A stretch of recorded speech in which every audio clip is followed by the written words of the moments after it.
So sa hindi po pag-abala, mga kapatid, tayo tutungo sa mga salita ng Panginoon. Inyong tunghaya ng inyong mga Bible. Salamat sa ating kapatid Brother Dante sa pangunguna. Samahan niyo ako sa pagbasa ng ating scripture, mga kapatid. Sa Book of Joshua, chapter 1.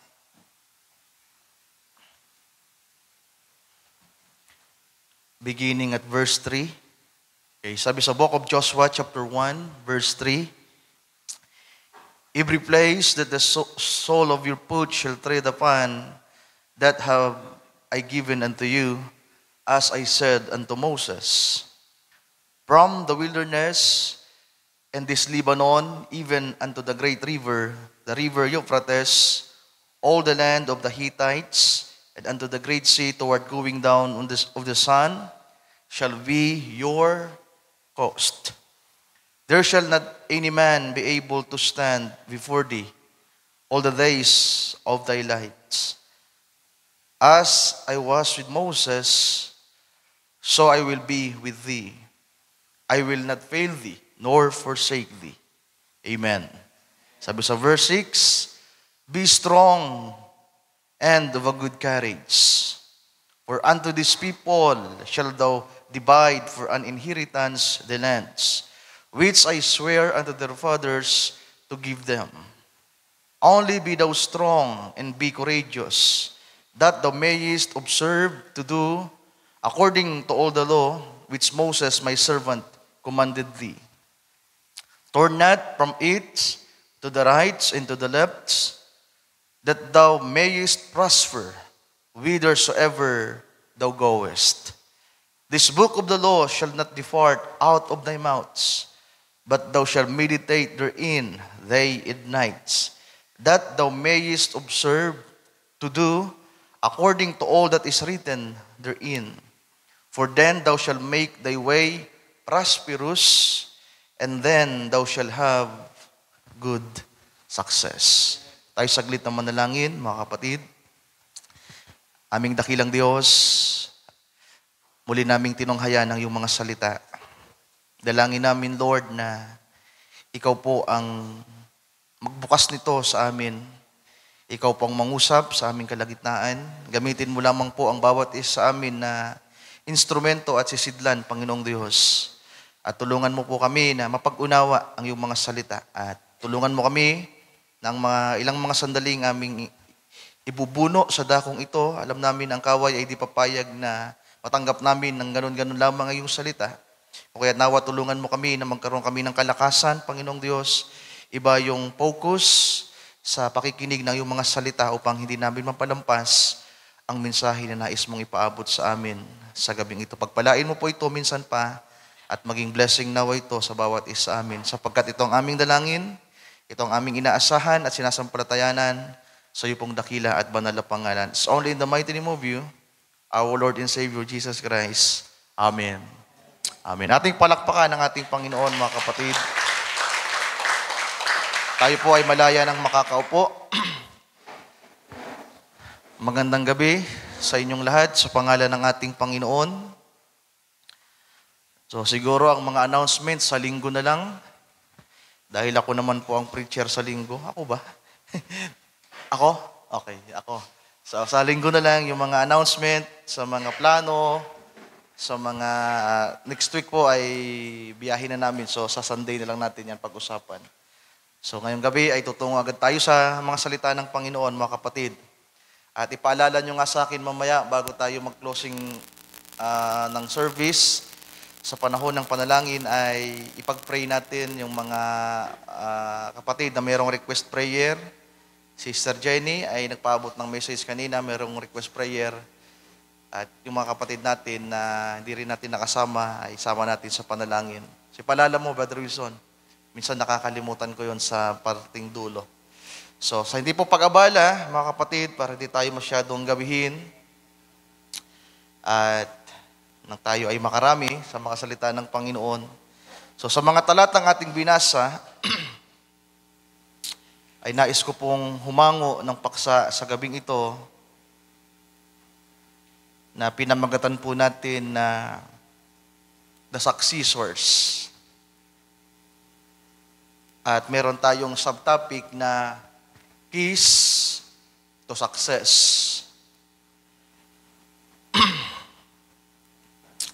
The successors.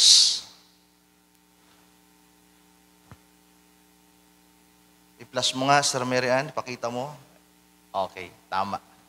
So yan po yung ating pagsasaluhan sa gabing ito, mga kapatid, the successors. So yan ay plural, ibig sabihin pangmaramihan. At sino kaya itong mga successors na ito? Diba? At sinusubukan kong ikabit yung word na success sa successors. Pero magkaiba po yan, mga kapatid. Ang salitang successors ay, sa pag-aaral lang naman sa dictionary, ay walang kinalaman ang salitang success. Hindi yan yung root word niya. Pero kapag tiningnan natin yung outcome, hindi po yan naglalayo. Sapagkat ang mga successors, naging successors sila, then ibig sabihin, they succeeded. Nagkaroon sila ng success. Kaya naging mga successors sila. Ang salitang successor ay may mga kasing katulad din niya ng mga salita na heir, mga tagapagmana. Para po yan ng mga hari at mga anak na prinsipe. Na kapag ang tatay nilang hari, kagaya po ni Haring David at ni Solomon, ang successor ni David ay si Solomon. At meron din pong mga, sabihin pa natin na ang isa pang katulad na salita ay pumalit. Ano English ng pumalit? Brother Jeff, yung English natin. Pumalit. Brother Jeremy. Successor. Di ba? Successor kasi. Pero yung mababaw lang na salita ng pumalit. Siya ang pumalit. Yeah, replacement. Thank you, Brother Wilson. So, ang salitang successor ay i-take note po ninyo yan, mga kapatid, at tandaan nyo lang sa inyong mga isipan sapagkat dyan tayo magdidwell sa ating paksa. So, dalawang salita na kasing katulad, mga tagapagmana or heir, o kaya ay mga kapalit or ipinalit. At meron tayong subtopic na keys to success. So sino sa atin dito ang gustong maging successful? Biblical po yan, mga kapatid. Kaya nga yung verse 8, sabi sa verse 8, this book of the law shall not depart out of thy mouths, but thou shalt meditate therein day and nights, that thou mayest observe to do according to all that is written therein. For then thou shalt make thy way prosperous. So magiging prosperous daw po ang magiging paglakad, ang magiging buhay ni Joshua kung iingatan niya ang mga kautusan ng Diyos. Kung ito ay kanyang bubulayin araw at gabi, at kung ito ay kanyang i-observe, ipapahalagahan, susundin, o kaya ay gagawin ang kanyang buhay sa mundong ito, sa ibabaw ng lupa, ang kanyang magiging paglakad ay prosperous. At ang sabi pa diyan, merong good success, mga mahal kong kapatid. So hindi po ipinagbabawal ng Biblia, ng ating Diyos na tayo ay makaranas ng kaginhawaan. Yan ang main purpose ng ating Panginoong Diyos. Nang siya'y pumarito sa ibabaw ng lupa 2,000 years ago, nang tayo ay kaniyang nang ang mga una-una na yung mga alagad, mga mananampalataya ng unang panahon, kasama na rin tayo, na iniligtas, tinubos ng kanyang banal na dugo, ay pinagkalooban yung kanilang kaluluwa ng kaginhawaan. Sapagkat ang kaginhawaan ay hindi lang naman ito sa pisikal. Ang kaginhawaan ay saklaw nito, sakop nito ang tatlong bahagi ng ating pagkatao, which is our body, soul, and spirit. At nais ng Panginoon ng tatlong bahaging ito ay makaranas ng kaginhawaan, ng kapahingahan at ng kapayapaan, mga kapatid, at ng pagtatagumpay. Alam niyo, ang salitang success ay, ang isang salita din yan ay pagtatagumpay.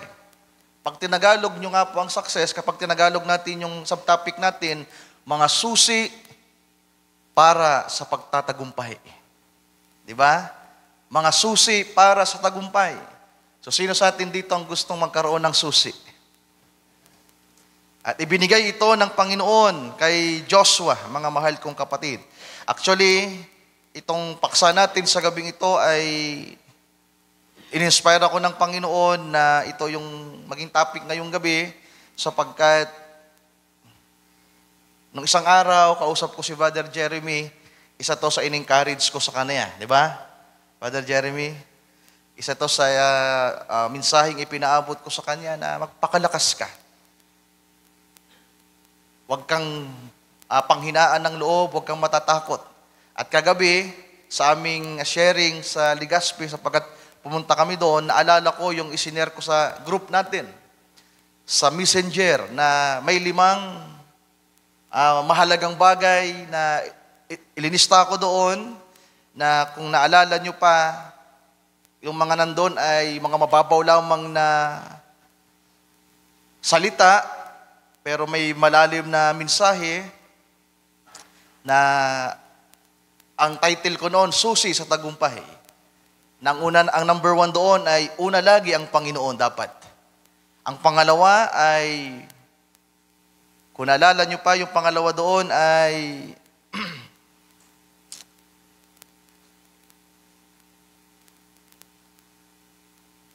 tamang puso. Tamang puso. At ang pangatlo ay sipag at tiyaga. Pang-apat, bukas na palad. At pang-5, mapagpasalamat. So may ruwit, Brother Jeff, ruwit yan. So, naalala niyo yung 5 yon, mga kapatid? So, isinare ko yon sa group natin dati. Pero ngayon, sa mga salita ng Panginoon ay titingnan natin, susuportahan natin at mas bibigyan natin ng diin ang mga bagay na ito at i-relate natin sa buhay ni Joshua at ng mga Israeli, mga kapatid.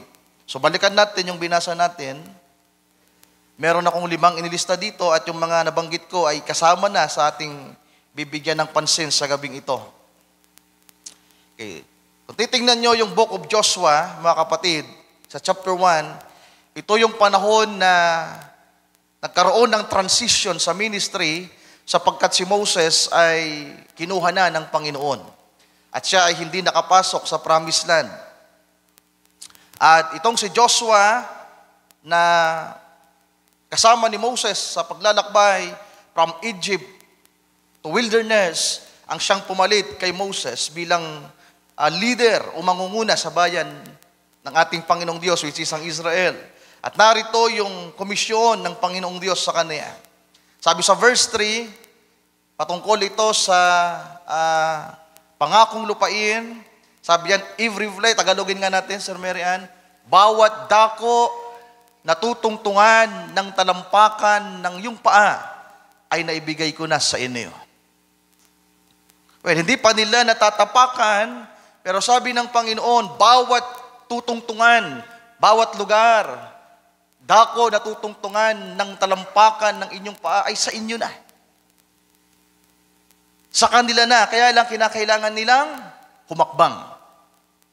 Kinakailangan nilang sumunod sa Panginoon. At inisa-isa yung mga bahagi kung alin yung magiging pag-aari nila. Mula daw sa Ilang hanggang sa Lebanon, sa River Euphrates, sa mga Hittites at marami pa. Then pagdating sa verse 5, sabi diyan, verse 5, sa Tagalog, walang makakatayong sino mang tao sa harap mo sa lahat ng mga araw ng iyong buhay. Kung paano ako'y suma kay Moises, ay gayon ako sa iyo. Hindi kita iiwan, ni pababayaan kita. Alam nyo, yung pangakong yan ng Diyos, mga kapatid, same na pangako sa atin. Bago umakyat ang ating Panginoon sa langit, sabi niya, I will never leave you, nor forsake you, till the end of the ages. Kaya lang ang tanong, kaya ba nating paniwalaan yan? Kaya ba nating panghawakan at tayuan ang mga sinabi ng Diyos, mga kapatid? So hindi daw tayo mababayaan, hindi tayo iiwan ng ating Panginoon. Then sa verse 6, sabi niya, ikaw ay magpakalakas at magpakatapang na mabuti. Yan ang kailangan, mga kapatid. Para maangkin mo,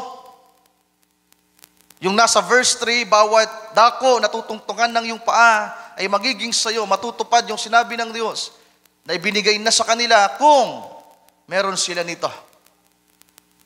Isang pusong may kalakasan at katapangan. Sa Ingles ay courageous. So nung nakaraan, binanggit ko din ito. Na ang courageous ay iba ito sa salitang without fear or no fear. Sapagkat ang magpakatapang, mga mahal kong kapatid, magpakalakas at magpakatapang, natatakot ka. Meron kang iniinda. Kaya kung titingnan nyo sa dictionary, ang salitang courageous, ang ibig sabihin niyan, tingnan ko lang, yung ni-note ko. Sabi dito, the ability to do something that frightens one. So kahit natatakot ka, pero gagawin mo yung isang bagay. You have the ability, mayroon kang kakayanan, kalakasan, na gawin ang isang bagay kahit natatakot ka. Natila ba sa una, wala kang pag-asa, pinanghihinaan ka, iniisip mong hindi mo kaya. Pero dahil sinabi ng Diyos na hindi ka pababayaan, hindi ka iiwan, ibinigay na sa iyo, ang kinakailangan mo lang ay magpakatapang.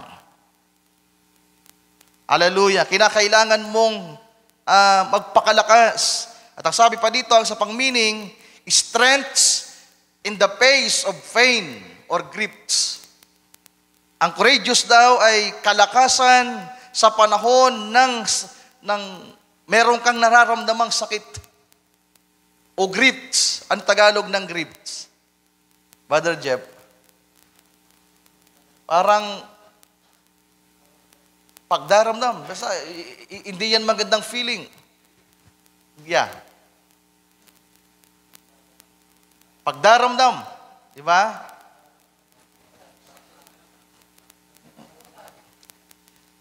Masakit yan. Di ba?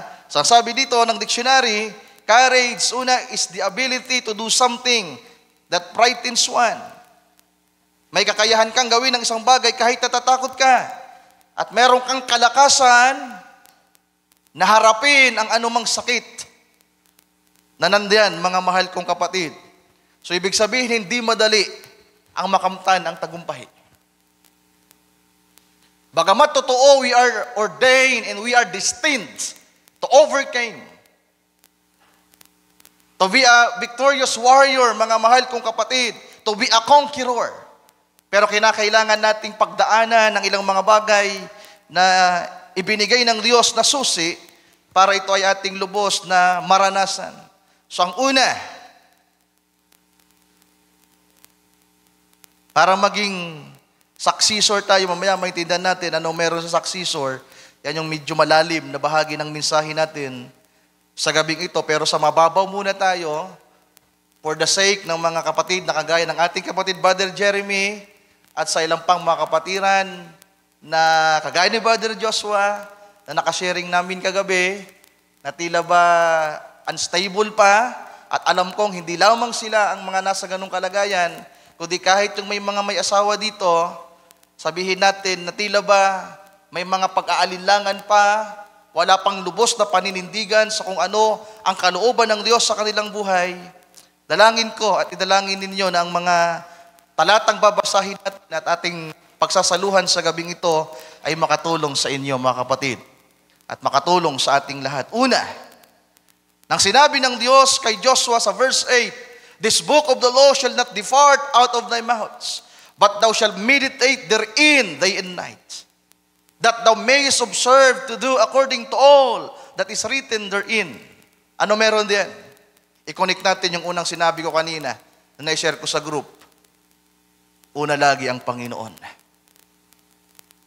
Amen. Na kung uunahin mo ang Panginoon, kung ang oras mo ay ilalaan mo una para sa paghahanap sa Kanya, para lubos na maunawaan ang Kanyang salita at mapagkilala ang Kanyang kalooban. Di ba? Then sabi diyan, ang iyong daan ay magiging matagumpay at magiging maginhawa. Tagalogin nga natin yan, Sir Mary Ann, yung bandang dulo. Sabi diyan, sapagkat kung magkagayoy, iyong pagiging hawain ng iyong lakad at magkakaroon. Next. At kung magkagayoy, magtatamo ka. So, mali sa Tagalog kawakasan. Well, pwede rin naman pala. Ibig sabihin yung magiging dulo nung kaganapan. So magkakaroon ka ng mabuting kawakasan, hindi yung kamatayan.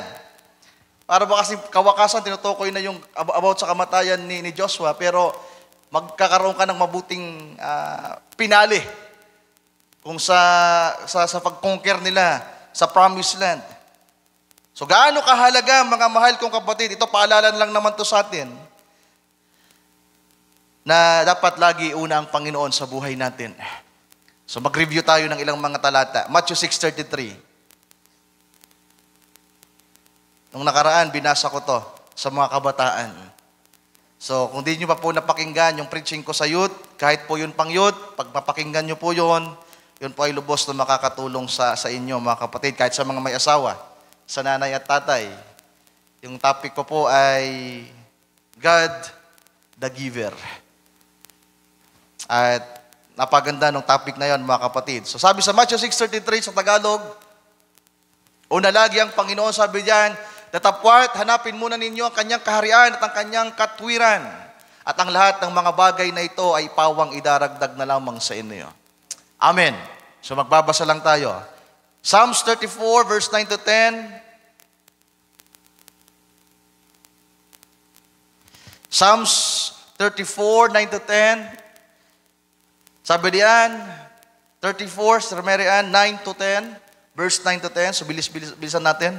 Marami tayong babasahing scripture at quotes. Yeah, sabi sa verse 9 ng 34, o mga takot kayo sa Panginoon, kayong mga banal niya, sapagkat walang kakulangan sa kanila na nangatatakot sa Kanya.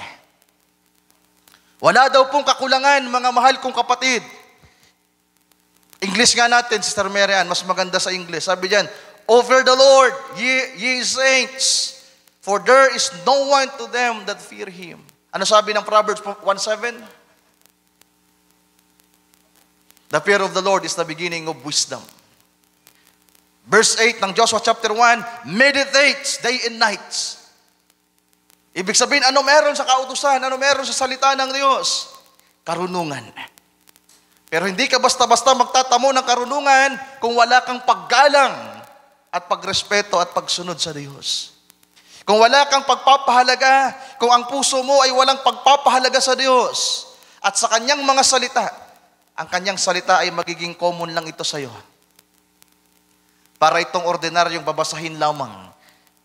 Pero kapag meron kang paggalang sa Diyos, meron kang pagkakilala sa Kanya, amen, ang Kanyang mga salita ay magiging karunungan, kapahayagan, kaalaman sa iyo.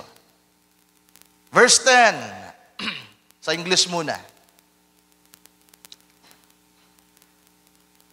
Sabi diyan, the young lions do lack and suffer hunger. Ang mga batang leon ay nagkukulang at nangagugutom. But they that seek the Lord shall not want any good thing. Tagalogin natin yung bandang dulo. Ngunit silang nagsisihanap sa Panginoon ay hindi kukulangin ng anumang mabuting bagay. Amen. Alam niyo kung marami tayong pagkukulang, mga kapatid, Alam niyo yung dalangin ko nung nakaraan sa Panginoon. Lord, malimit, sabi ko sa aking pagnanarrate sa Panginoon, sa pagsasabi ko sa Kanya, Lord, malibit po namin idalangin, Lord, ikaw po ang magpuno sa aming mga kakulangan. Pero sabi ko, Panginoon, siguro Lord, walang pupunan sa akin. Dahil ang katotohanan ay wala naman po talaga ako. Pag sinabi po kasing punan, ang kakulangan, meron ka na. Meron ng laman, pero hindi pa puno. At ipinapahayag ng Panginoon, ipinapadama ng Panginoon sa aking puso, na may mga bagay sa akin at sa inyo, mga mahal kong kapatid, na wala naman talagang pupunan pang kakulangan. Alam niyo kung bakit? Dahil wala pa naman tayong hawak.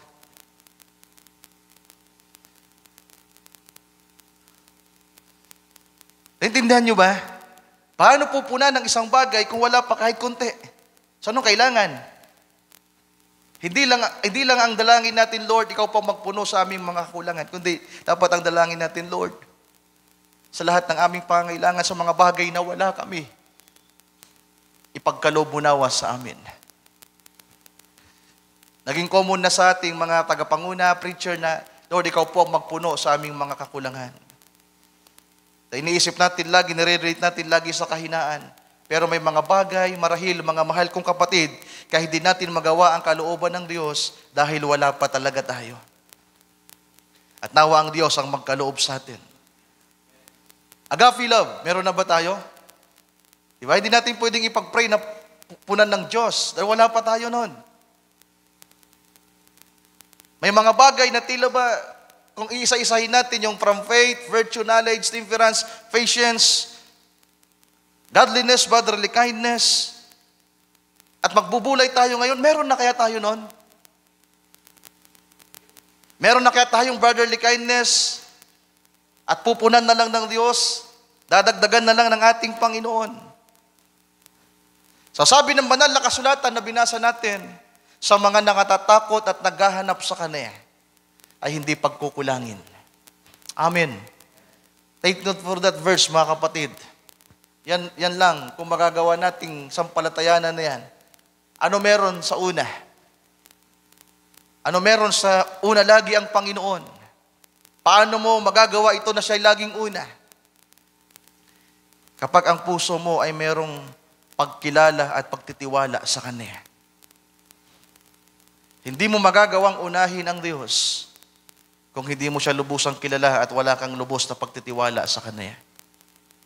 At marami sa atin, mga mahal kong kapatid, ang nabibigo sa bagay na ito. Hanapin natin sa ating puso kung lubos na ba nating nakikilala ang ating Diyos at kung meron ba tayong pagtitiwala sa Kanya. Ang sabi ng Scripture, ang mga nagsisihanap sa Panginoon, ang mga nakatatakot sa Kanya, ay hindi pagkukulangin ng anumang mga mabuting bagay. God the giver, yung James 1 na binasa ko nung nakaraan, lahat ng mabuting bagay at kaloob galing sa Kanya. Siya ang nagbibigay.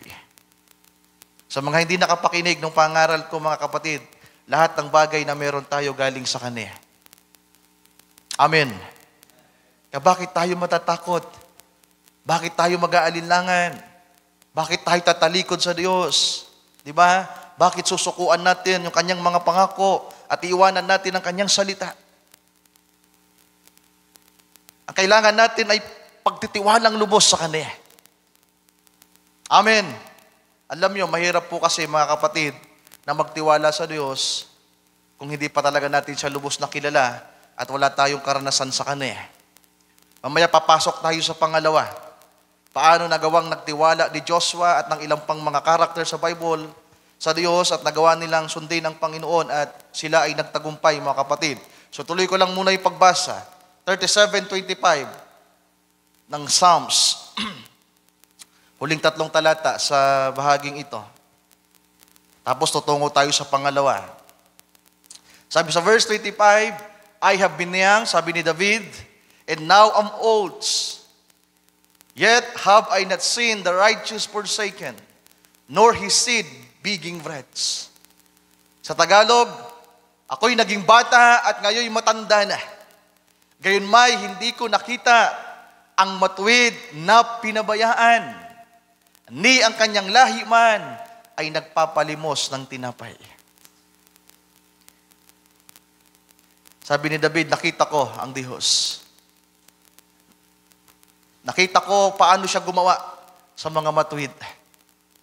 Nakita ko ang kaniyang kamay na ang mga matuwid ay hindi niya pinabayaan.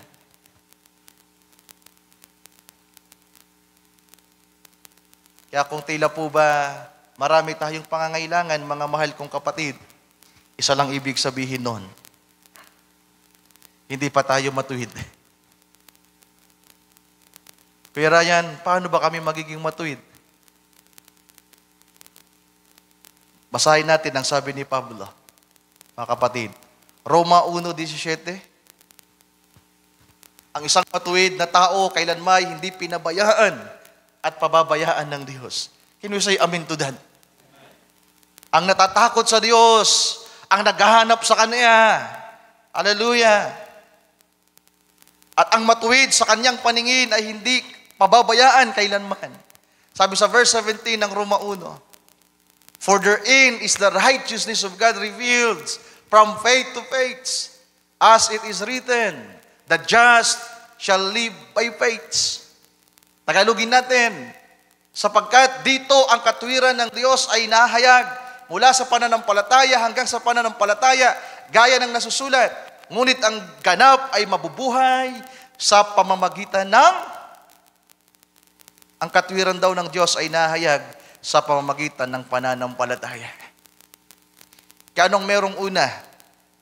Ano ang unang pinakamahalagang bagay sa una na punto natin, na una lagi ang Panginoon? Pananampalataya at pagtitiwala sa Diyos. Philippians, last verse, last scripture na babasahin natin regarding sa una, mga kapatid. Philippians 3, verse 7 to 9. Sabi dito ni Pablo, gayon man ang mga, tama ba? Philippians 3:7. Yeah. Sabi diyan, gayon man ang mga bagay na sa akin ay pakinabang ay inari kong kalugihan, alang-alang kay Kristo. Una si Kristo, ang ating Panginoon. Then verse 8, sa Tagalog, oo nga, at lahat ng mga bagay ay inaari kong kalugihan dahil sa dakilang kagalingan ng pagkakilala kay Kristo Jesus na Panginoon ko. Naalang-alang sa Kanya'y tiniis ko ang kalugihan ng lahat ng mga bagay at inari kong sukal lamang upang tamuhin ko si Kristo. Una, ang Diyos dapat lagi. At paano nagawa yun ni Pablo na nauna niya ang Panginoon sa kanyang buhay? Lahat daw po ng bagay na pakinabang sa Kanya, inari niya ang kalugihan, mga kapatid. In verse 9, Sir Mary Ann, last verse, at ako'y nasumpungan sa Kanya na walang katuwirang aking sarili. Sabi ni Pablo sa Roma 1:17, may katuwirang nahayag. Ngayon meron siyang katuwiran sa kanyang sarili, pero sabi niyan, hindi ito ngayon katuwiran niya na kanyang nasumpungan, na galing sa kautusan, kundi ang katwirang sa pamamagitan ng pananampalataya kay Kristo Jesus. Ang katwiran ngang buhat sa Diyos sa pamamagitan ng pananampalataya. Can we say amen to that? Paano mahayag ang katwiran sa isang tao at kikilalanin siya ng Diyos Ama na matuwid? Kapag meron kang pananampalataya sa Diyos. Kaya sisatin natin yung puso natin. Basic ito, mga kapatid. Kung nais nating maranasan ang pagtatagumpay, unang susi, pananampalataya. Napakababaw. Malimit na natin itong marinig sa mga pagtuturo. Pero tingnan natin ngayon yung puso natin. Kung meron ba talagang pananampalataya. Ano nga ba yung definition ni Brother Branham ng pananampalataya? Brother Joshua, ano yung definition ni Brother Branham ng pananampalataya? Ang pananampalataya ay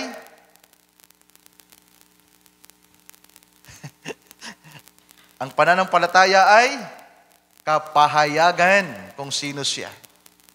Faith is a revelation of who He is. Kaya itong kailangan natin. Ang dapat palang lumago sa atin at magkaroon sa ating puso, pananampalataya una. Para laging una ang Diyos. Nalala ko yung teaching ni Brother Chad, the hearing of faiths. Paano nagkakaroon ng pananampalataya ang isang tao?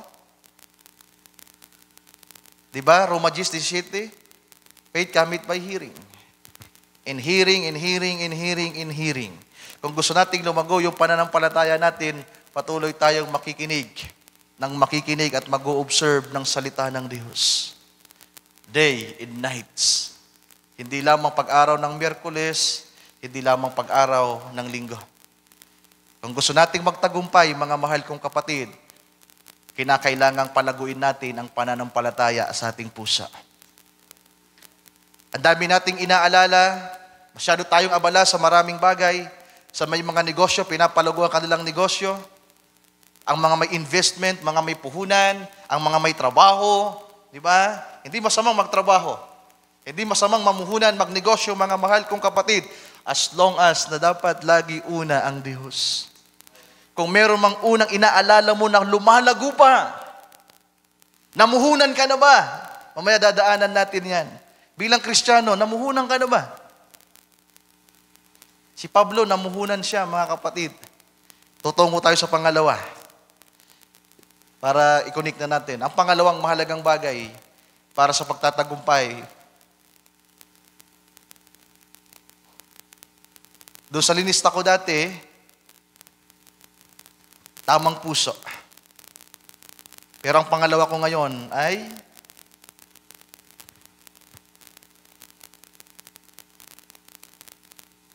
courageous. Pagiging matapang. Sapagkat may mga mananampalataya na tila ba iniisip nilang may pananampalataya sila, pero kulang ng lakas ng loob na humakbang sa bagay na nais ng Diyos na ipagawa sa kanila. Kung babasahin natin, o kahit ako na lang, i-plus na lang ni Sister Mary Ann, mga kapatid, yung ating main text sa Joshua, sabi sa verse 3, every place that the sole of your foot shall tread upon, that have I given unto you, as I said unto Moses. There shall not any man be able to stand. Verse 5. Talon tayo sa verse 5. There shall not any man be able to stand before thee all the days of thy life. As I was with Moses, so I will be with thee. I will not fail thee. Hindi daw po tayo bibiguin ng Diyos, mga kapatid. I will not fail thee. Pero ang tanong, una, kaya ba nating sampalatayanan niyan? Sino dito ang may pananalig at pananampalataya na hindi siya bibiguin ng Diyos? Amen. Ang tanong, meron ba kayong lakas ng loob na humakbang ngayon? Pero si Brother Jeff, yung pag-uwi niya, lakas ng loob yun, Brother Jeff. Nung ako umuwi noong 2011, lakasan yun ng loob. Kahit hindi alam kung anong mangyayari dito. Pero dahil ito ang nais ng Diyos, ito ang kanyang ipinapahayag, then ang kailangan mo yung humakbang. Hindi mo maangkin ang mga bagay na ibinigay ng Diyos sa'yo kung hindi ka hakbang. Kahit may pananampalataya ka, pero kung wala kang courage sa puso mo, tinagalog mo ang courage, lakas ng loob. Ngayon, ano ang nagpapalakas ng loob sa atin, mga kapatid? Saan tayo humuhugot ng kalakasan ng loob? Well, una, sa pagkakilala natin sa Kanya kung sino siya. Pero hindi yun sapat. Ang pangalawa, ang Diyos na nakikilala natin ay nagpapakilala siya sa iyo sa mga bagay na ginagawa niya sa buhay mo. Kagaya ni Joshua. Bago naging leader si Joshua, mga mahal kong kapatid, napakarami niyang naranasan sa Diyos na buhay na pinaglingkuran ni Moses. Na unang naging tagasunod lamang siya. Kahalili lamang siya ni Moses dati. Pero may mga bagay na naranasan si Joshua, mga kapatid, din natin babasahin, na napagtibay sa kanyang puso na ang Diyos na kanilang pinaglilingkuran ay Diyos na totoo at tunay. Doon pa lamang sa Ehipto, mga kapatid, isa si Joshua sa lagi nakakakita sa Diyos sa mga bagay na kanyang ginagawa. Then, kung kilala niyo si David, nung naghahamon si Goliath, halos lahat ng mga Hudyo takot. Even yung haring si Saul takot, mga kapatid. Sino lamang yung humakbang na merong lakas ng loob? Si David. At ano meron kay David? Una, kilala niya ang Diyos. Di ba sabi niya, kilala ko ang aking Diyos na pinaglilingkuran. At pangalawa, na pinanghawakan niya, karanasan sa Diyos na buhay. Ano sabi ni David? Kung paanong ibinigay sa akin ng Panginoon ang leon at oso. Paano pinagtagumpayan ko ang mga bagay na ito. Alam kong ganitong uri din ang pagtatagumpay ang ibibigay ng Diyos sa akin. Kaya kung kulang tayo ng lakas ng loob, mga kapatid ko, mahirapan po talaga tayong manindigan sa Kanya. Mahirapan po tayong humakbang.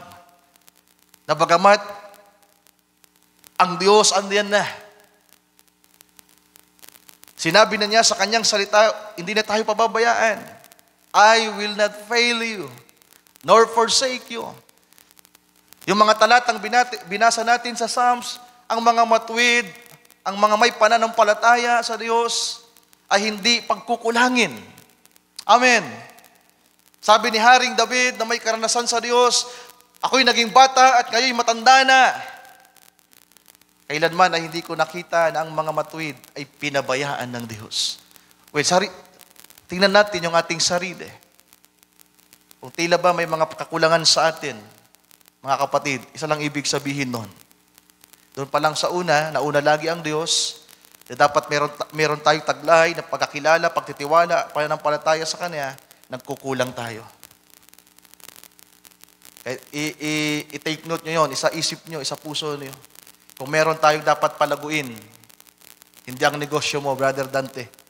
Ang dapat mong palaguin, ang kapital mo sa Diyos, pananampalataya. Binigyan niya tayo ng kapital para lumago. Sa buhay na ito, ang ibinigay sa atin ng Panginoon, pananampalataya. Ang kanyang salita. Ang kanyang salita ay higit pa ito sa ginto at pilak.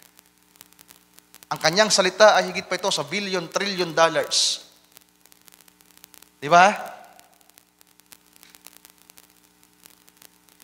Ang meron ng mga tao, pera, kayamanan, ginto at pilak. Pero ang meron ka, susi. Ang meron ka ay currency ng langit. Amen. Ang meron ka ay salita ng Diyos. Andyan ang pananampalataya.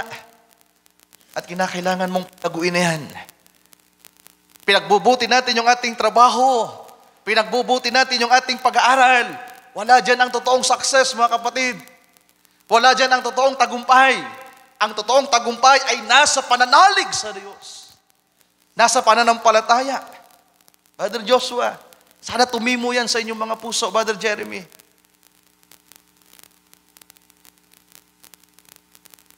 At sa lahat sa atin, Brother Dante, tingnan mo, sipag-sipag mo, may sakit tayo. Nafe-fail tayo. Alam mo kung bakit? Ginagawa natin yung gusto nating gawin, pero hindi ayon sa kanyang gustong gawin sa atin. Kung minsan nakakalimutan natin yung mandato ng Diyos sa atin. Yung komisyon niya, na gawin ang kanyang kalooban, pahalagahan ng kanyang salita. Nagkukulang tayo ng kalakasan ng loob, nagkukulang tayo ng katapangan ng kalakasan ng mga kapatid, sapagkat yung ating pananampalataya ay hindi malago. Naalala niyo si Pedro nung akala niya malakas siya at matapang? Kilala si Pedro bilang taong malakas ang loob at matapang? Maganda yun ang magandang karakter ni Pedro. May lakas ng loob. May katapangan. Isang araw, habang sila ay nasa laot, nasa bangka, nang makita niya ang Panginoon na naglalakad sa tubig, sa dagat, lakas ng loob niya, Lord, kung ikaw yan, Panginoon, palapitin mo ko sa iyo. Sabi ng Panginoon, halika, Pedro. Malakas ba yung loob niya? Yes. Malakas po, may Virgie. Sabi niya, may Virgie, hindi malakas yung loob. Malakas po yung loob niya nung una. Bumaba siya sa bangka at lumakad siya sa tubig. Habang nakatingin siya sa Panginoon at nakikilala niya ang Panginoon, merong himalang nangyayari. Lumalakad ang isang Pedro sa ibabaw ng tubig. Pero sabi ng Biblia, nang ibaling niya ang kanyang paningin sa alon at sa hangin, unti-unti siyang lumubog. Kaya sabi ng Biblia kay Joshua, huwag kang lilingon sa kaliwa, huwag kang lilingon sa kanan. Dapat lagi ka lang nasa kanyang salita.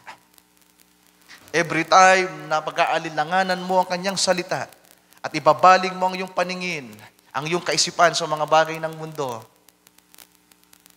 api-fail ka. Ang totoong tagumpay, napakasimple mga kapatid ko. Una, dapat kilala mo si Kristo sa buhay mo. Then nananalig ka sa Kanya. Nananampalataya ka sa Kanya. At sana meron po tayong mga karanasan sa Panginoon, mga kapatid. Sino sa atin dito ang may karanasan sa Panginoon? Diba, yung mga karanasan natin na yan, nagagamit natin sa panahon na merong mga pagsubok. Lagi ipinapaalala sa atin ng Panginoon na ako yung gumawa sa iyo nito dati. Kung paano ko ito ginawa sa iyo, gagawin ko ulit. Hindi kita pababayaan. So, ang kailangan natin, mga kapatid, pangalawa, courage. At yan yung sinasabi ng main text natin. Only be thou strong and be courageous. 2 beses itong inulit ng Diyos kay Joshua, mga kapatid.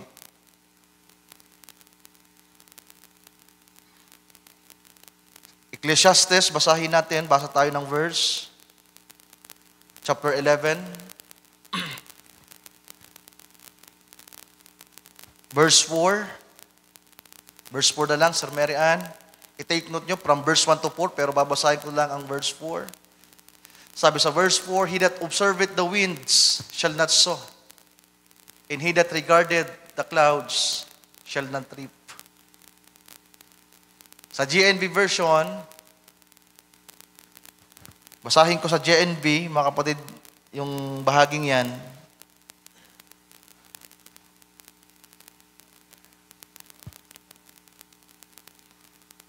Sabi dito, if you wait until the winds and the weather are just right, you will never plant anything and you will never have anything.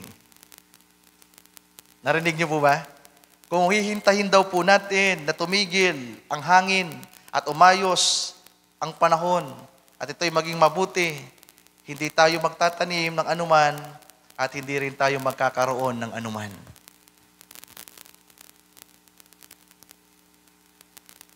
Ano meron dito? Kinakailangan mo talaga ng lakas ng loob at tiwala sa Diyos. Para magawa mong isang bagay, hallelujah, kinakailangan mo magtiwala at lakasan ng iyong loob. Amen. Ngayon, kung nagkukulang tayo ng kalakasan, nagkukulang tayo ng katapangan, balikan lang natin yung number 1, mga kapatid. Pahalagahan ang kanyang salita at hayaang lumago ang ating pananampalataya. Tungo tayo sa pangatlo.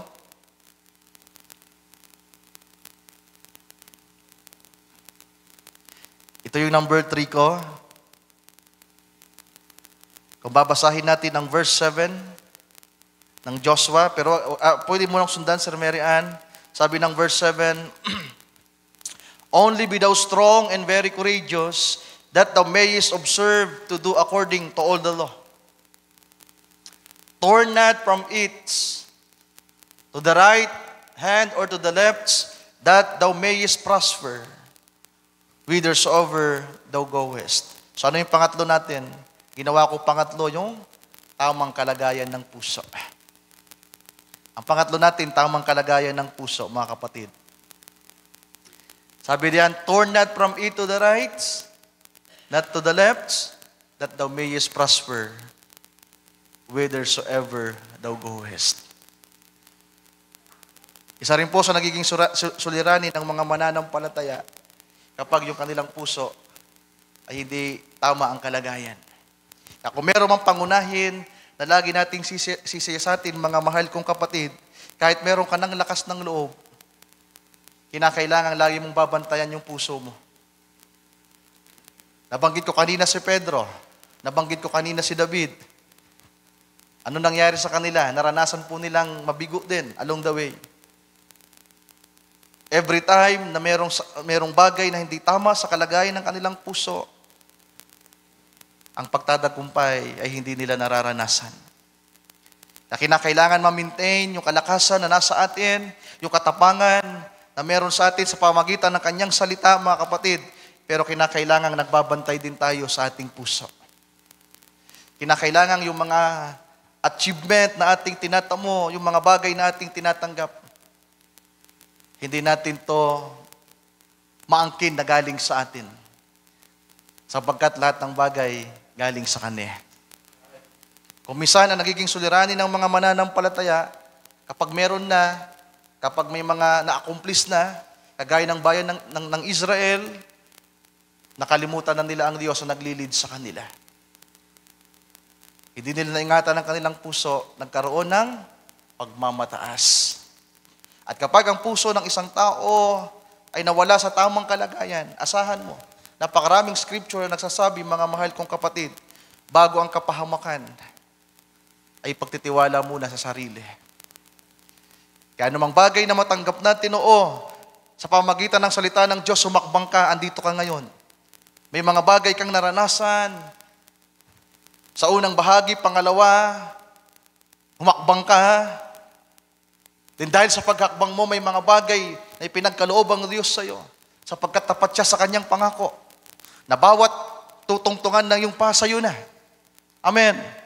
Laging merong biyayang nasa unahan, pagpapalang nasa unahan.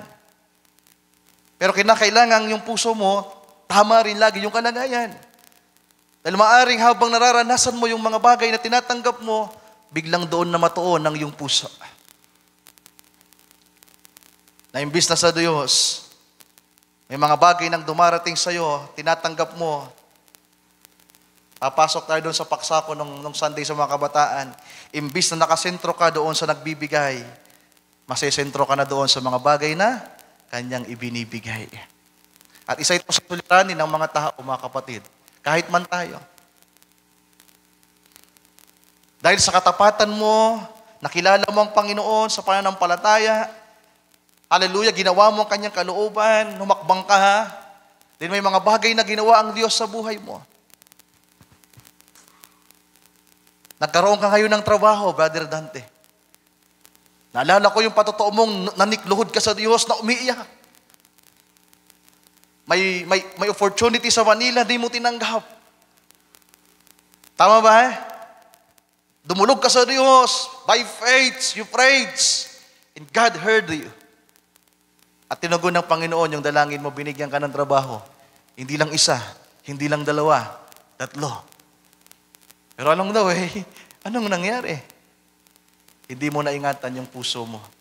Masyado ka nang nahumaling sa laki ng kita mo. Hanggang sa unti-unti kang nawawala sa gawain, nagpapaalam ka na hindi ka na makakatayo sa pangunguna. At kahit yung pagjajakono mo, lagi ka nang huli. Anong nangyari?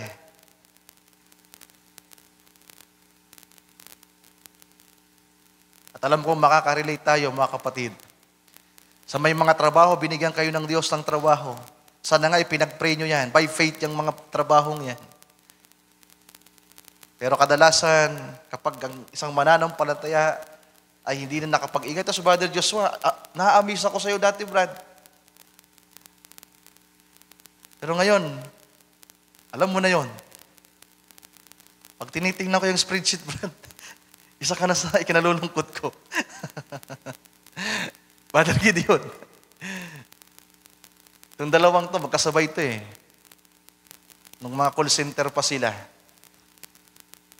So, ang pangatlo natin, kinakailangan nating ingatan at bantayan ang ating puso.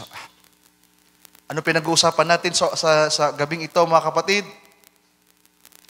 Mga susi para sa pagtatagumpay. Kung nais nating manatili ang tagumpay na ito at maranasan ang pagtatagumpay na nais ng Diyos sa atin, kinakailangan nating pahalagahan ang mga bagay na ito nating pinagsasaluhan. Pangatlo na tayo, kahalagahan ng tamang kalagayan ng puso. Bumasa tayo ng scripture, Proverbs. Ito, familiar to sa atin. Chapter 3. Ito, malimit nyo ng basahin ito from verse 3.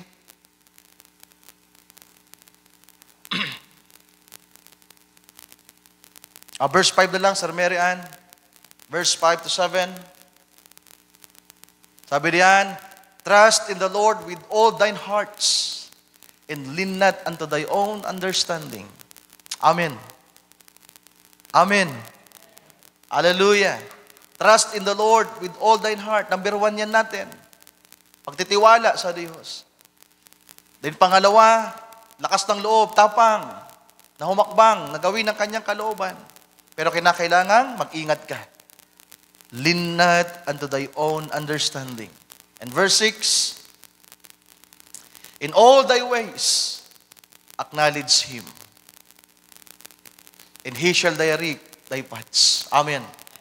Habang ikaw ay nagpapatuloy, kinakailangan ito'y Diyos na nangunguna sa iyo. Kinakailangan ang Diyos lagi ang nag-glorify, ang Diyos ang napupuri, ang Diyos ang naitataas. Hallelujah, hindi ikaw. And He shall direct thy paths. And verse 7, Verse 7, be not wise in thy own eyes. Fear the Lord and depart from evil. Amen. So, gaano kahalaga ang pangatlo, mga kapatid? Pag-iingat ng puso. Kapag ang isang tao ay nagpasimulang bumaling sa kanyang sarili at sabihin natin, mas naging after siya sa mga bagay na ibinibigay ng Diyos, then magpapasimulang ang kabiguan ay nandiyan sa unahan, mga kapatid. Then pang-apat tayo. Ang oras natin ay hindi magpapahintulot. Pang-apat,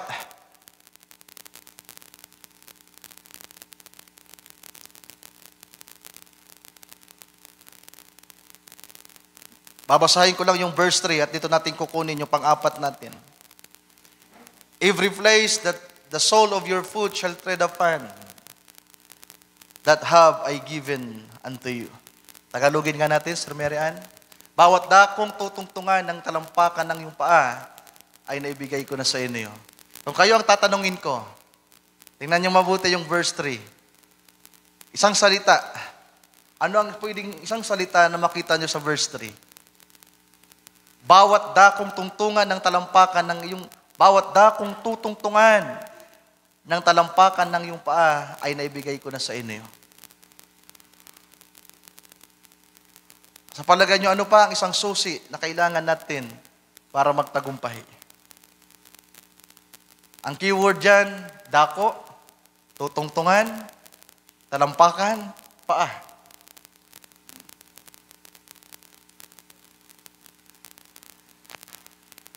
Ano yung una natin? Ano yung una? Una lagi ang Panginoon. Pangalawa, katapangan. O lakas ng loob. Pangatlo, tamang kalagayan ng puso. Pang-apat,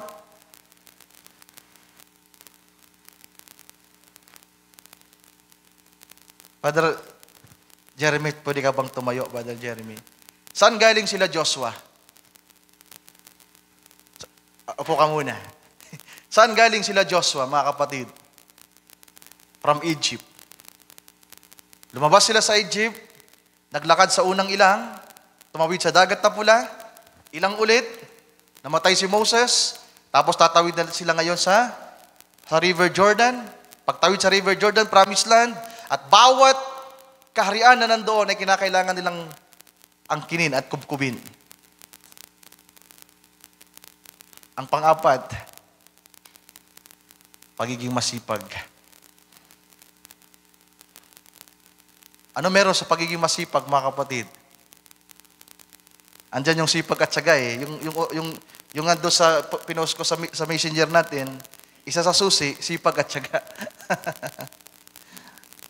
Alam niyo, marami sa mga kapatiran, marami sa mga tao gustong magtagumpay. Pero takot na ha? Sabihin natin, ayaw gumawa. Natural man o spiritual, sa hanap buhay man o kaya sa ministry, paano ka pagpapalain ng Diyos? Paano ka magtatagumpay kung ayaw mong ikilos ang iyong paa? Ang iyong mga kamay. Sabi ni Pablo, yung mga hindi nakikiisa, yung hindi gumagawa, huwag pakainin.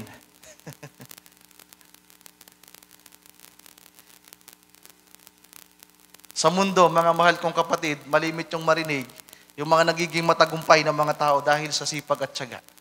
At ipinagmamalaki nila yon. Kala ang problema, hindi sila nakatuon sa Diyos.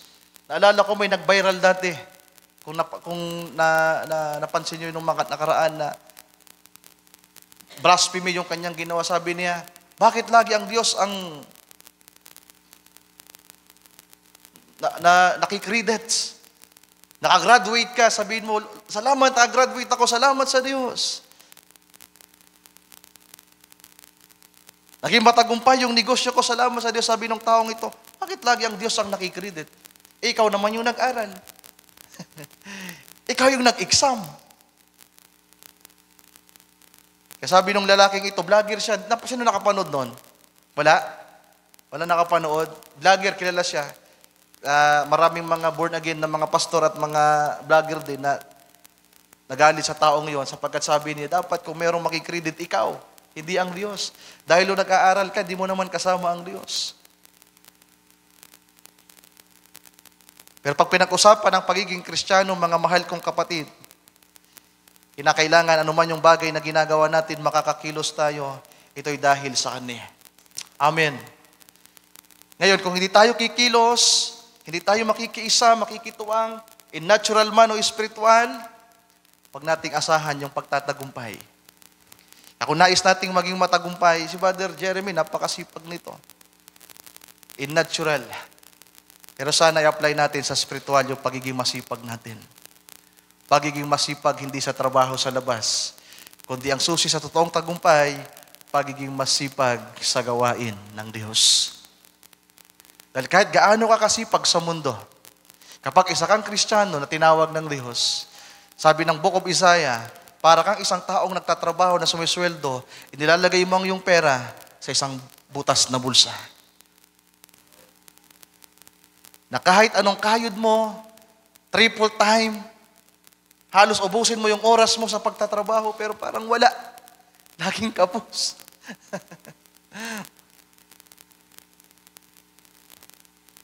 Pero kapag uunahin natin ang Diyos, balikan natin yung una. Una ang Diyos,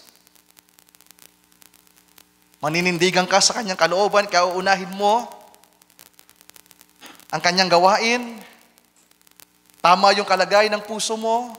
Ano meron sa tamang kalagay ng puso? Tama yung motibo mo.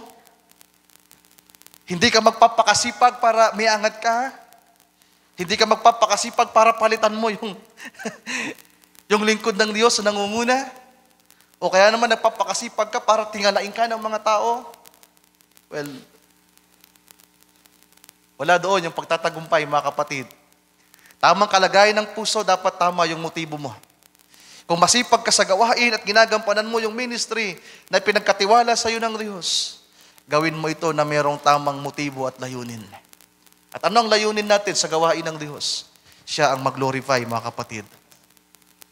Hindi tayo yung mag-take ng credits. At sasabihin ng mga tao, ang galing niyang tumugtog. Alam nyo, pag ganun yung naririnig natin, well, maganda naman kasi mapakinggan yon. Ang galing niyang tumugtog. Ang galing niyang kumanta. Kapag hindi nila nakita ang kaloob ng Diyos na nasa inyo, may problema. Kinakailangan ang makita ng tao sa atin, ang biyaya ng Diyos na binigay sa atin. Makikita kasi yan sa action natin, mga kapatid. Tinawang Panginoon ang tumulong sa atin. Ano yung pang-apat?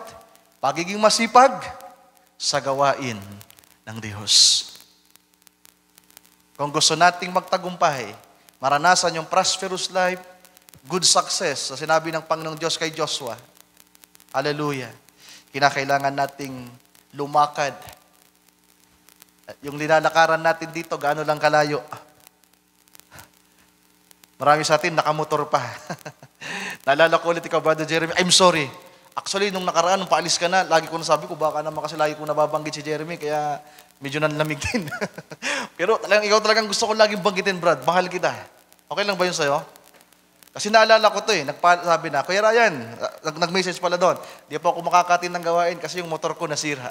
Isip ko, may tricycle naman.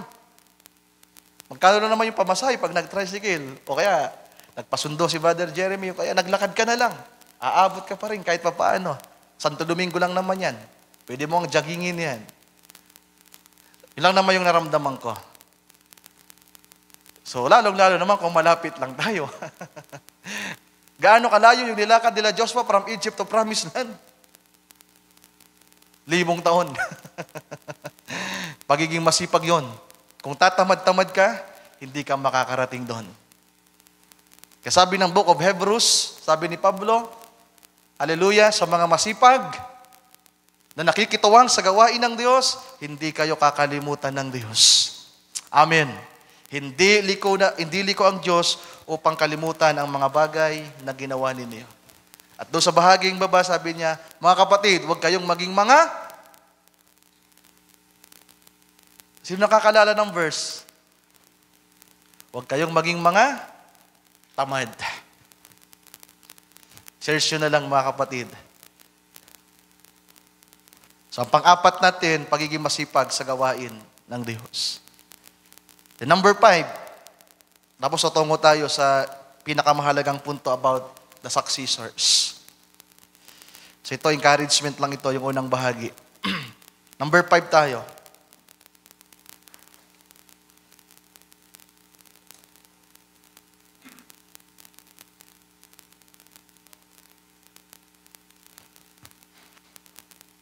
Verse 6. Babasahin ko yung verse 6 ng Joshua 1, doon ko kinuha yung panglima natin. Sabi sa verse 6, Samaran, be strong and of good courage, for unto these people shall thou divide for inheritance the land. Ngayon magtatanong ulit ako, anong salita? Tagalogin nga natin, Sir Marian. Itong bahaging ito sapagkat iyong ipamamana sa bayang ito ang lupain na aking isinumpa sa kanilang mga magulang na ibibigay sa kanila. Ano ang panglima? Ang susi, ang keyword ay, sa English natin, Sir Marian, yung word na divide. Sir Marian, English tayo. Yung word na divide, sabi ng Diyos kay Joshua, thou shall divide. Ang pangalawang keyword natin ay inheritance. Ang panglima, mga mahal kong kapatid, na susi sa tagumpay.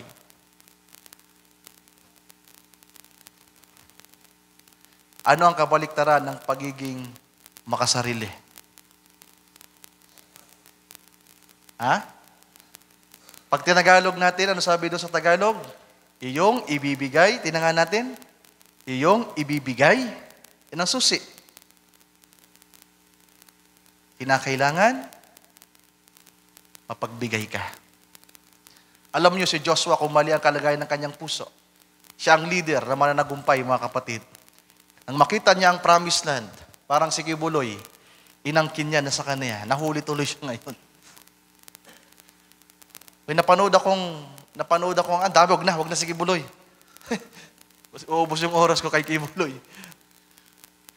Pero, do you agree with me na isang susi sa pagtatagumpay, sa tagumpay, success, sa kaginhawaan ay pagiging mapagbigay?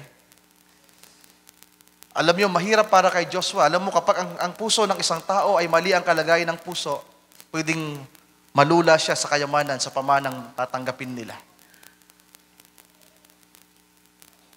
At dito nagkakaroon ng problema ang ilan, mga kapatid, pag pinag-usapan na ang pera, yaman, inheritance.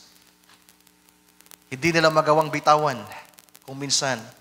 At sabihin natin, mas nangingibabaw sa kanila yung greeds.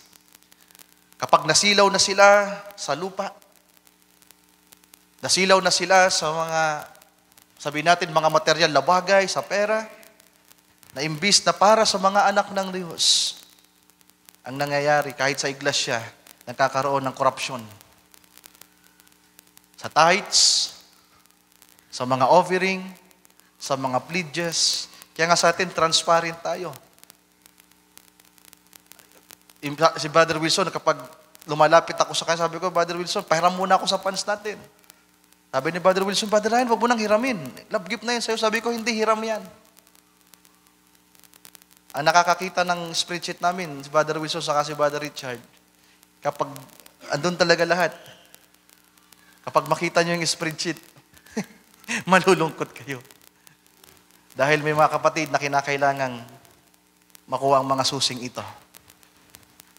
Alam nyo kung sino kayo, mga kapatid ko. Alam kong magaan lamang ito na, kumbaga, hindi mahirap para sa atin na ito'y maunawaan.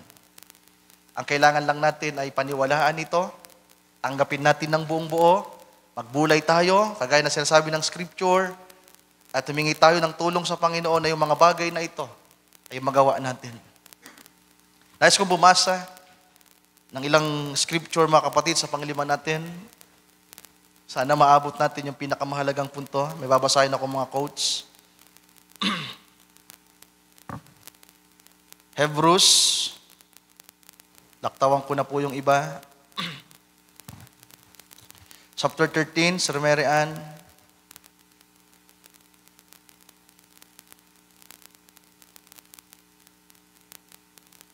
Hebrews chapter 13.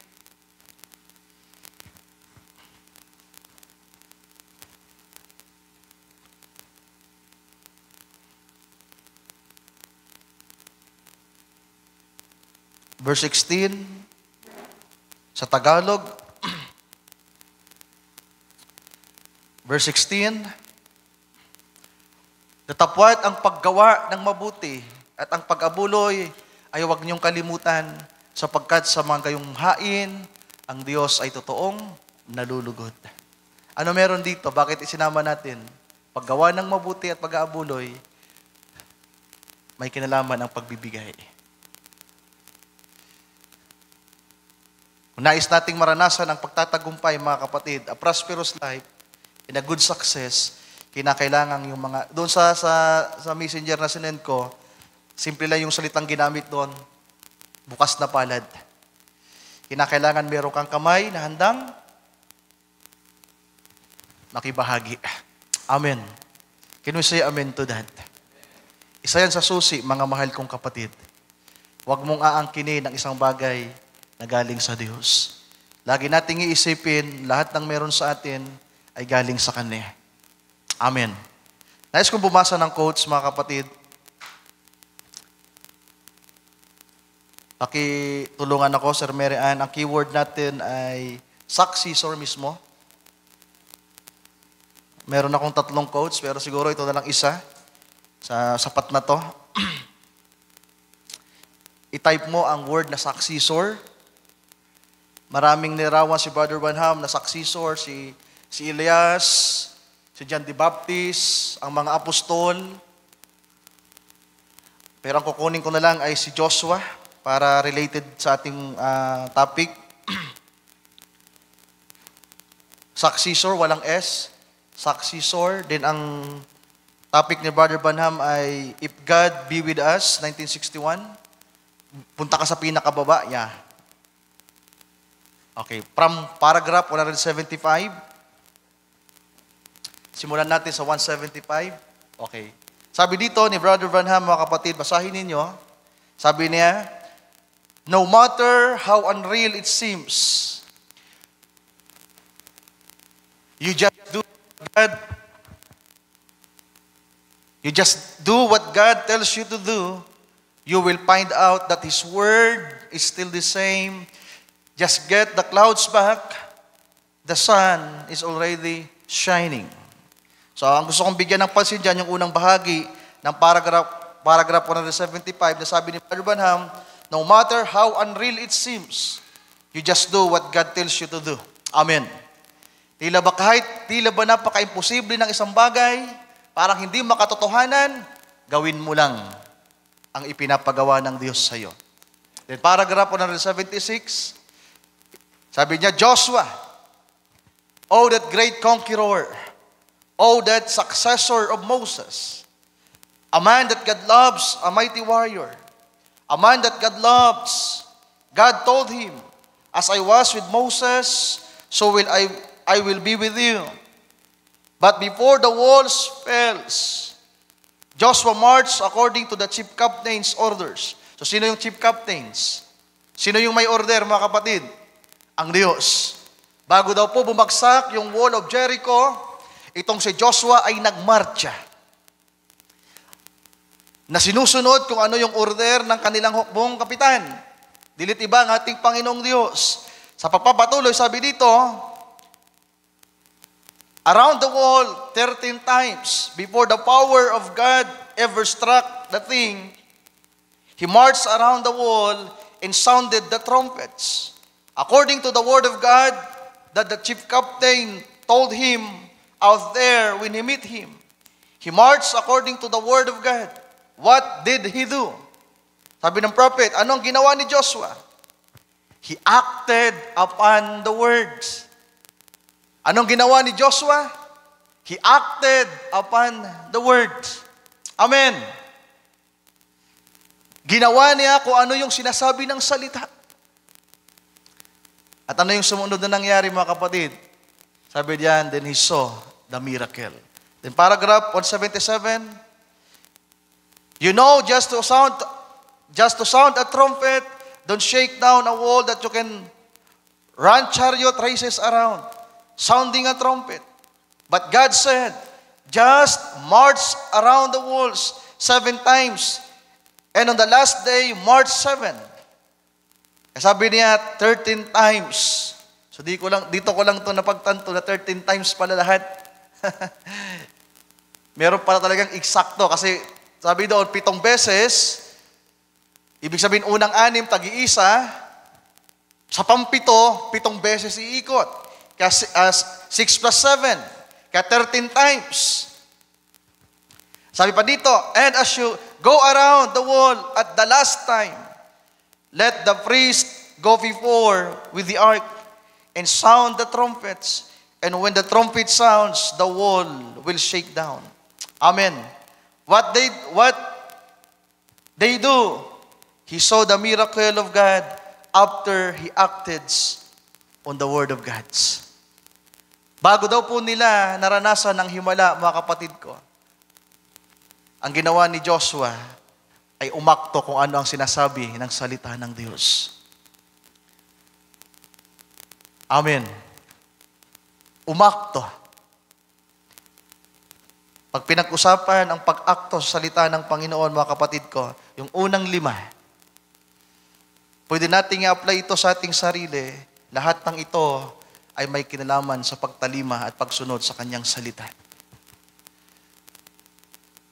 Kung isa-summarize natin at dadalhin natin sa isang salita lamang, paano tayo magtatagumpay? Pagsunod. Amen. Unahin ang Panginoon. Ang pangalawa, maging matapang. Kailangan mong humakbang. Huwag kang matakot. Pangatlo, kinakailangang tama ang kalagayan ng iyong puso. Ingatan mo ang iyong puso. Sabi ng Proverbs chapter 4, sabi ng Diyos, ingatan mo ang iyong puso, sapagkat ito'y dinadaluyan ng buhay. Pang-apat, kinakailangan mong maging masipag. Iniutos din po yan ng Diyos sa atin na maging masipag. Sabi ng Book of Proverbs, tingnan niyo ang mga langgam. Walang pahinga kung magtrabaho. At natutuwa ang Diyos sa mga langgam na nag-iimbak sa panahon ng, sabi doon, kapag maganda yung panahon, nag-iimbak sila. Gumagawa sila para daw po sa araw ng tag-ulan ay meron silang makukuha. At pang-5, kinakailangan nating maging mapagbigay. Generous sa Ingles, mga kapatid. At lahat ng ito, kung isasummarize natin ito, kung nais nating maranasan na maangkin ang pangako ng Diyos sa ating panahon, kinakailangan natin ng pagsunod sa kanyang mga salita. Paano tayo magiging successor, mga kapatid ko? Sabi ng ating Panginoon, even the prophet says, meron tayong higit na dakila kay Moses. At ang meron tayo ay ang ating Panginoong Jesucristo. Amen. And all of us, not only the fivefold ministry, na lagi nating itinitipo kay Joshua, lahat tayo dito ay tipo ni Joshua. Kapag binasa nyo ang Joshua chapter 1, verse 3 to 8, na binasa natin, kadalasan kasi pag tinipo natin si Joshua, the fivefold ministry. Pero itipo natin sa gabing ito si Joshua na para sa ating lahat ng mga mananampalataya. Na pinagsabihan ng Panginoon, na sinabihan ng Diyos na magpakatapang, na magpakalakas, na bawat tutuntungan ng iyong paa ay magiging pag-aari mo. Ikaw ay magpakalakas at magpakatapang. Bulayin mo ang aking salita araw at gabi. Upang sa gayon magkaroon ka ng kaginhawaan at ng mabuting kawakasan. At paano natin mararanasan ang mga bagay na ito, mga mahal kong kapatid? Paano tayo magkakaroon ng mabuting wakas? Paano tayo magkakaroon ng kaginhawaan? Sino sa atin dito nakakaranas ng kaginhawaan? Well, in natural, sabihin natin ang ilan, panaka-naka. Pero hindi po ito ang kaginhawaan lamang na ating nilulook forwards.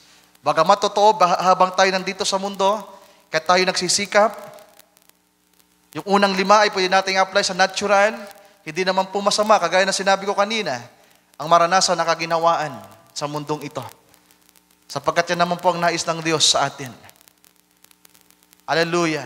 Pero kung meron mang pinakamahalaga, mga mahal kong kapatid, na maranasan na kaginawang ipinangako ng Panginoon sa atin, refreshing sa mga huling araw na ito, ay may kinalaman sa ating mga kaluluwa at espiritu na bibihisan ng Panginoon ng isang makalangit na katawan na kung saan sa panahon na darating, aangkinin natin ng kanyang dakilang pangako na mabubuhay tayo sa piling niya. Amen. Hallelujah.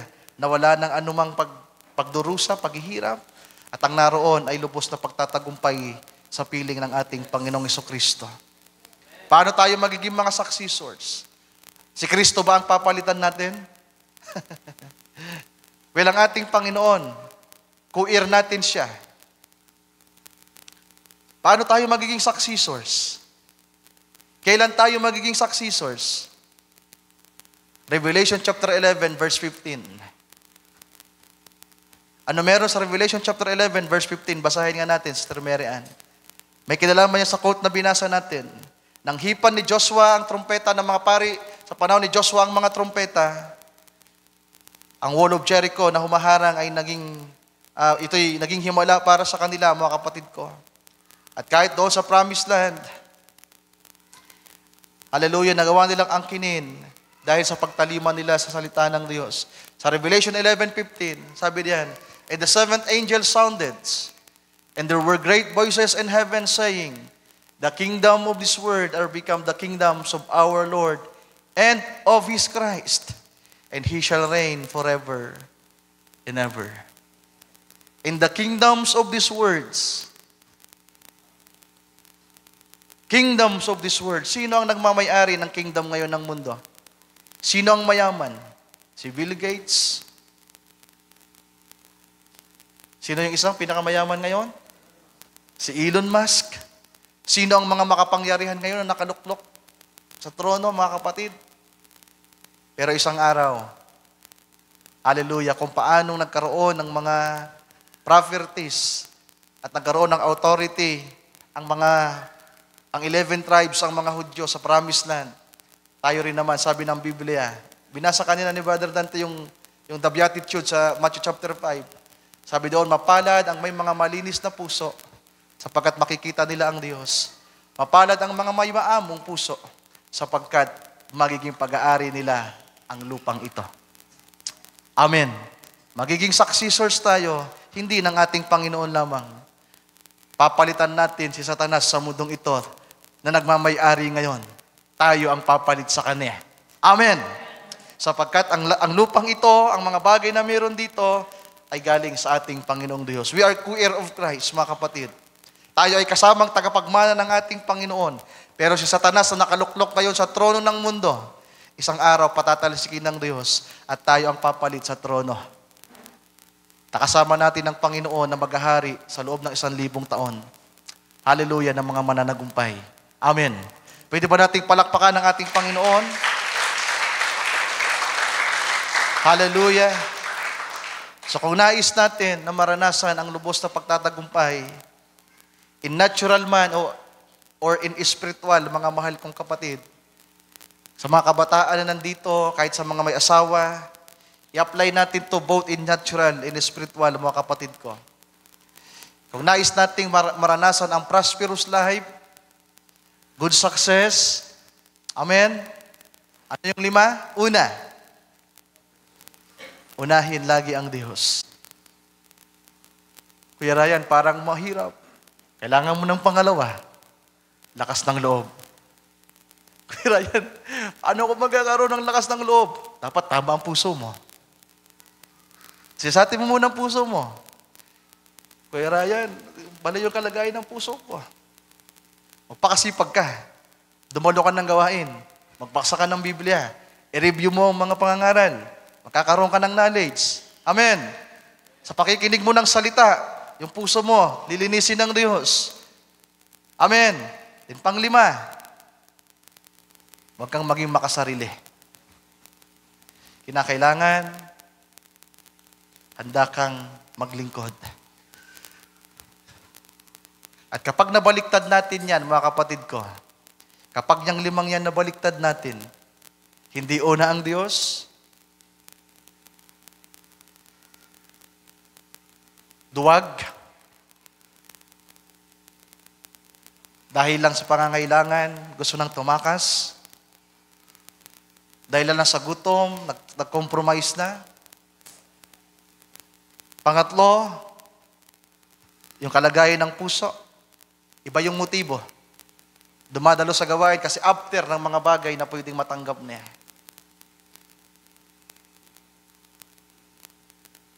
Kapag kabaliktaran yung meron sa ating puso, imbis sa tamang motibo na mapaglingkuran ng Diyos at mapapurihan siya, asahan natin yung mga bagay na hindi mainam na mararanasan natin, mga kapatid. 4, kung mababaliktad natin yung 4, ano yung 4? Kung magiging tamad ka at hindi ka kikilos, magiging pabaya ka sa gawain, sa ministry na ipinagkatiwala ng Diyos sa iyo, then huwag mong asahan ang pagtatagumpay. A good success, a prosperous life, at 5, kung makasarili ka, nang lagi mong iniisip ay ang sarili mo, mananatili ka sa ganyang kalagayan. Pero kung subukan mo ngayon, napakinggan ang salita ng Panginoon, sabi niya, kung ang sino man nais na maging alagad ko at sumunod sa akin, talikuran niya ang kanyang sarili. Deny yourself. We need to deny ourselves, mga kapatid. Hindi tayo magiging selfish. Unahin natin ang kalooban ng Panginoon. Ikilos tayo na naayos sa kanyang kalooban, naakbang tayo na mayroong katapangan dahil sa kanyang salita, din ang Diyos ay hindi tayo bibiguin. Sabi niya, I will not fail you or forsake you. Can we say amen to that? Tayong lahat ay magsitayo sa oras na ito, mga kapatid. So, ang dinala ko sa inyo sa gabing ito ay encouragement. Thank you, Brother Wilson. Naulog tabi, Brother Wilson. So, sana nakatulong kahit papano. Kulang yung oras namin mga brothers kagabi sa sharing. At yung mga bagay na pwedeng may share ko ng personal o sa aming mga brother kagabi, ay dinala ko na lang po sa inyo sa gabing ito, mga kapatid. Sana nakatulong. Alam ko lahat tayo ay may pangangailangan. Tama ba? Lahat tayo nag-iisip na maging mabuti ang ating pamilya. Maging maayos ang kalagayan nila. magkaroon ng mabuting trabaho, kabataan man o may mga asawa. Pero ang susi, mga mahal kong kapatid, ng tagumpay ay wala sa ating sariling lakas.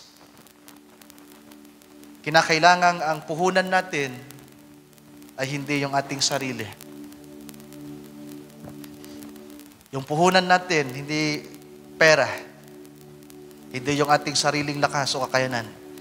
Ang puhunan natin, ano sinabi ko kanina? Pananampalataya sa Diyos. At kung palalaguin natin to, mga kapatid, tutulungan niya tayo. Tila ba mahirap, sabi ni Brother Branham? Tila ba unreal? Ano bang imposible na magtagumpay ka? Pagtagumpayan mo yung mga nararanasan mo. Well, totoo, pag tumingin tayo, mahirap. Kasi mahina tayo. Kaya sabi ng Panginoon, magpakalakas tayo. At para maging malakas tayo, sipagan natin ang pagbabasa, pagbubulay, pakikinig ng kanyang mga salita. At ang pananampalataya na meron sa atin ay lalago ng lalago. At kapag ang pananampalataya ay lumago, mga kapatid, magkakaroon tayo ng katapangan na humakbang at manindigan. At kapag ang Diyos, tinupad niya ang kanyang pangako, na ibibigay niya at ipagkakaloob ang ating mga pangangailangan, ingatan mo ang iyong puso na matay credits yung mga bagay na yan at diyan na matuon ang iyong paningin. Kinakailangan lagi ang iyong mata nakatuon sa nagbibigay, hindi sa mga ibinigay. At kung may mga bagay nang ibinigay ang Diyos sa atin, maliit man yan, kaunti man yan, kinakailangan meron kang puso, kamay na handang kumilos at kumuha at umabot sa pangangailangan. Kapag nagawa natin yan, mga kapatid ko, titiyakin ko sa inyo, hindi tayo pagkukulangin ng Panginoon. Sabi ni Haring David, ang mga natatakot sa Diyos at sumusunod sa Kanya ay hindi magkukulang ng anumang bagay. Sabi pa niya, ako'y naging bata at naging matanda. Kailanman ay hindi ko nakita na ang matuwid ay nagkulang at nanghingi ng tinapay. Sa panahon ni Moses, sabi ng Panginoong Diyos, mga kapatid, hindi tayo magiging mga buntot. We are not tails, kundi tayo ay mga ulo. Amen. At ano meron sa ulo, mga kapatid? Headship. Pagiging mananagumpay, ruler. We have the authority and power sa pamagitan ng ating Panginoon. Tayo manalangin sa oras na ito. Nakita ko yung oras ko. Saktong-sakto, inurasan ko yung preaching ko ngayon. 1.5 hours. Let us pray, mga kapatid. Hallelujah. Aming dakilang Diyos, ang Diyos ni Joshua, Diyos ni Moses, ang Diyos na nagpahayag sa mga talatang aming binasa kanina. From Joshua chapter 1, verse 3 to 8. Lord, kung paanong si Joshua ay kinomisyon mo, ay gayon din po ang bawat isa sa amin sa panahong aming kinabubuhayan. Ang mga pangako mo, Panginoong Diyos, na naitala sa iyong banal na kasulatan ay para sa amin. Lahat ng pangakong ito, sabi pa nga ng isang awit, every verse in the Bible is mine. Every promises in the Bible is mine. Lahat ang nakasulat ng mga pangako mo, Panginoon, ay ipinangako para sa iyong nobya. Ngunit sadyang ang nasa aming puso ay pagkatakot, Panginoong Diyos. Marami sa amin ang duwag at may pag-aalinlangan. Tulungan mo kami. Mangusap ka sa kaibuturan ng aming mga puso at papakinggan nawa namin ng iyong tinig na nagsasabi, magpakalakas ka at magpakatapang. Ibinigay ko na sa iyo ang lahat. Kailanman ay hindi kita pababayaan. Kailanman ay hindi kita iiwan. Hindi kita pagkukulangin. Unahin mo lang ako. Magpakatapang ka. Itama mo ang kalagayan ng iyong puso. Ingatan mo ang iyong puso. Humakbang ka. Kumilos ka. Huwag kang maging makasarili. Hindi kita pagkukulangin. Hindi kita pababayaan. Lord, amin po sa iyong mga salita. Mangyari nawa ito, O Diyos, sa buhay ng bawat isa amin. Nakikita mo po ang kalagayan ng bawat isa, ng mga kabataan na nandito, ng mga tatay at nanay na nandito, may asawa, Panginoon. Alam ko, batid ko, O Diyos, na lahat kami ay nangangailangan ng limang ito. Help us, Lord God. Speak to us, Lord. May baling nawa namin ang aming puso sa iyong mga salita. And help us, Lord God, na mapaniwalaan at masampalatayanan ang iyong mga salita. At ito'y lumago sa aming mga puso. Kung meron mang dapat lumago, Panginoong Diyos, at pagtuunan namin ng pansin, ng oras, ng panahon, ng aming lakas, ay ang pananampalatayang ipinagkaloob mo sa amin. Help us, Lord God, ng pananampalatayang ito, sa lalong-lalo po sa mga huling araw na ito, ay lumago ng higit pa. Maraming salamat po sa iyo sa gabing ito. Salamat po sa simpleng mga salita, mensahe na yung ipinaabot sa amin. Dalangin ko po na kahit papaano ay nakapag-encourage ito sa iyong mga anak, sa iyong nobya sa dakong ito, Lord God. Makatulong nawa sa aking mga kapatid na nasa pangangailangan ngayon, na higit pa silang tumibay, Panginoong Diyos, makomfort ng iyong salita, na magawa nilang manindigan, Panginoon, piliin, hallelujah, na manatili sa iyo, Panginoong Diyos, sapagkat ang totoong tagumpay ay nasa iyo.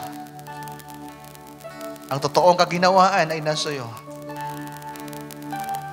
At kung kami, Panginoong Diyos, ay lalakad na kasama mo, kasama ka namin, mula sa araw na ito at sa mga susunod na panahon hanggang sa walang hanggan, ang totoong kaginawaan at pagtatagumpay ay nasa amin, sapagkat ikaw ang totoong tagumpay ng bawat isa. Lord, maraming salamat. Tanggapin mo pong aming papuri sa iyo, Panginoong Diyos. Ang aming dalangin ay aming itinataas sa iyo. Pagpalain mo po ang bawat isa at ikaw pang patuloy na mag-ingat, Panginoon, at gumabay. Sa pag-uwi ng bawat isa, ikaw pang mag-ingat at dalhin nawa nila ang pagpapala sa kanilang mga tahanan, Panginoong Diyos. Aming dalangin ito sa mo, inihiling sa iyo pong dakila at banal na pangalan. It is only in the mighty name of you, our Lord and Savior, Jesus Christ. Amen. Amen. And amen. Ating palakpakan ng ating Panginoon, mga kapatid.